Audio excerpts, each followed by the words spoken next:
Berjumpa kembali para sahabat Fiatluk, ibu bapak, saudari-saudara yang dikasihi Tuhan, dalam channel renungan Kementerian Agama Kabupaten Klaten, penyuluh agama Katolik. Pada kesempatan hari ini saya akan menyampaikan permenungan untuk minggu biasa yang ke-14 yang mengajak kita untuk semakin dekat dengan Tuhan dengan cara hidup yang kita alami.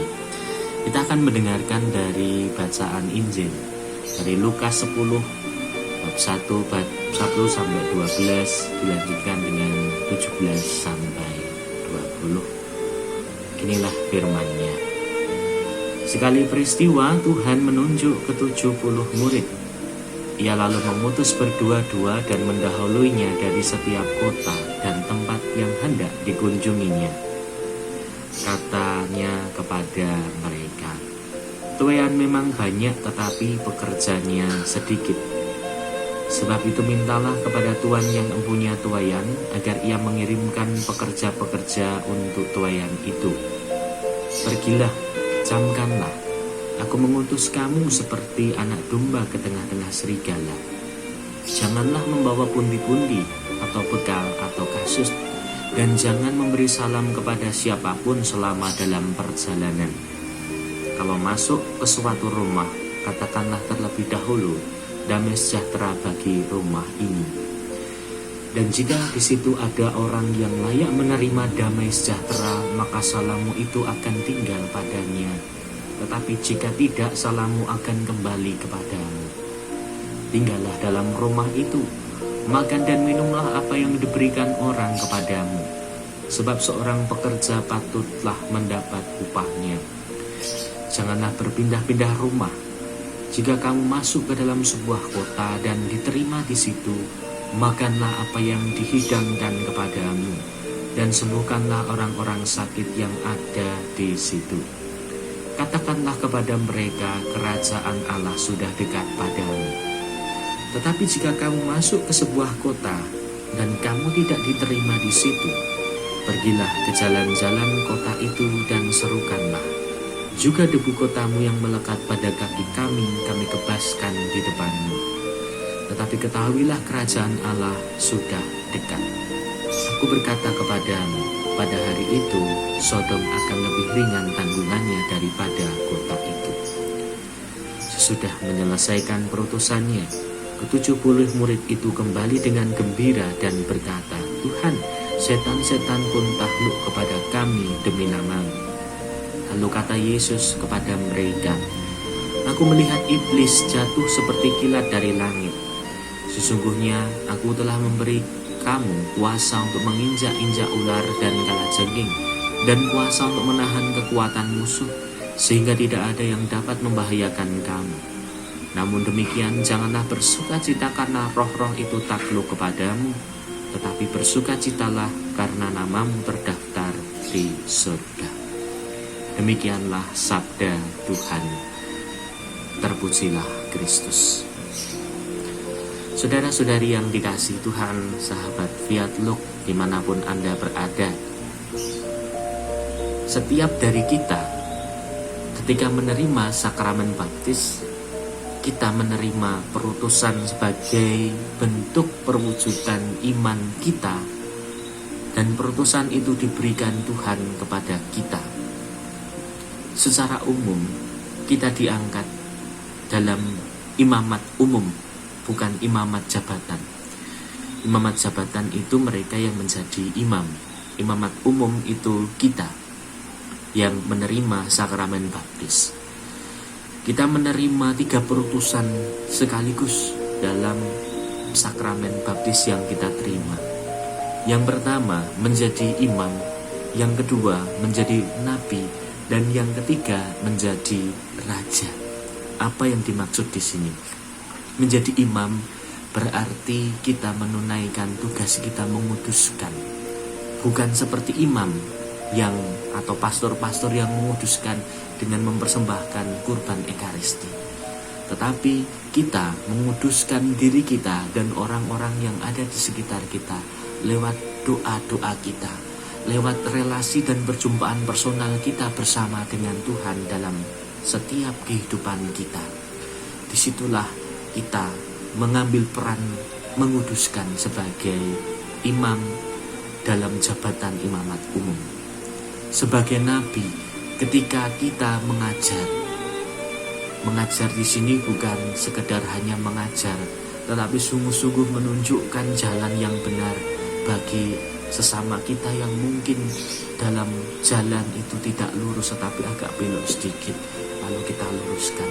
Di situ peranan kita menjadi nabi itu sangat terlihat. Ketika ada saudara-saudari kita yang dalam kehidupan sehari-hari kurang melakukan hal-hal yang baik, lalu kita mencoba untuk meluruskan, disitulah peranan kita sebagai nabi.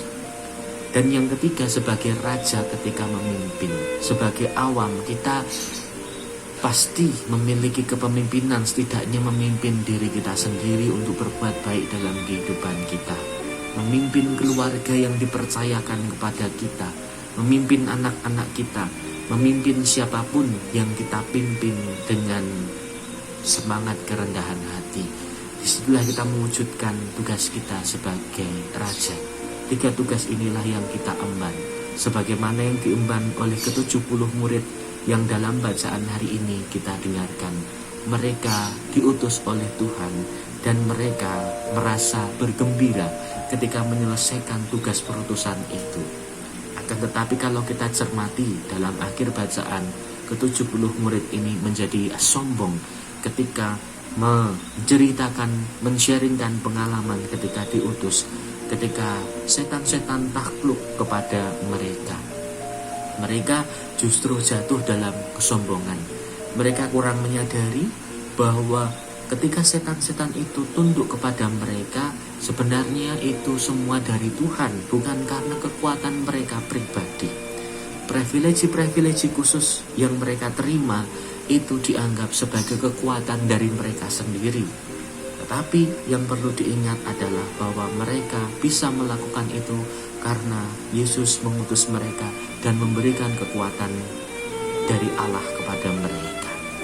Kita pun dalam kehidupan sehari-hari seringkali juga mengalami hal yang sama. Dalam tugas perutusan hidup kita, seringkali kita menerima privilegi-privilegi atau perlakuan-perlakuan khusus yang justru membuat kita menjadi sombong. Ketika menjadi seorang pemimpin, kita bukan menjadi pemimpin yang rendah hati, tetapi menjadi pemimpin yang keras. Pimpinannya sopo, pimpinannya aku, tutu kowe. Kadang-kadang hal itu menyakitkan dan itu menjadi kesombongan. Karena apa? Sebenarnya kita menjadi pemimpin itu karena memang dalam rangka tugas perutusan yang ditugaskan oleh Tuhan Yesus kepada kita. Namun terkadang kita jatuh di dalam privilegi atau perlakuan khusus itu sebagai hal yang pasti akan kita lakukan ketika kita menerima perlakuan yang berbeda dengan yang lainnya. Nah, kita harus menyadari bahwa tugas perutusan yang kita emban dan apa yang kita terima dalam tugas perutusan itu semuanya melulu karena dari Tuhan, bukan dari kita sendiri. Maka kesimpulan dari permenungan ini ada di dalam akhir bacaan Injil hari ini, bahwa janganlah bersukacita karena roh-roh itu takluk kepadamu, tetapi bersukacitalah karena namamu terdaftar di surga. Pertama-tama yang kita mau kita tuju adalah kita bersatu bersama dengan Tuhan di surga. Melalui tugas perutusan yang kita terima, apapun pekerjaan kita, apapun yang kita karyakan dalam kehidupan kita, semuanya melulu mau menuju kepada Tuhan. Mari kita mohon supaya hidup kita semakin berbuah menjadi lebih baik. Kita menjalani perutusan kita, apapun Tuhan mengutus kita sebagai imam, bruder, suster, sebagai awam dalam pekerjaan apapun, kita dapat menyelesaikan tugas perutusan seperti mereka yang diutus, 70 murid yang diutus oleh Yesus itu, dan kembali dengan sukacita dan kegembiraan, sehingga suatu saat nanti ketika kita menyelesaikan tugas perutusan itu, sungguh-sungguh kita akan bersukacita dan bersama dengan Bapa di surga, bersekutu bersama para kudusnya, boleh menikmati kemuliaan abadi bersamanya. Selamat hari Minggu. Semoga permenungan hari ini semakin memberikan inspirasi kepada kita semua, sehingga kita sungguh-sungguh menjadi anak-anak Allah yang siap diutus kemanapun kita berada. Selamat hari Minggu dan Tuhan memberkati kita semua.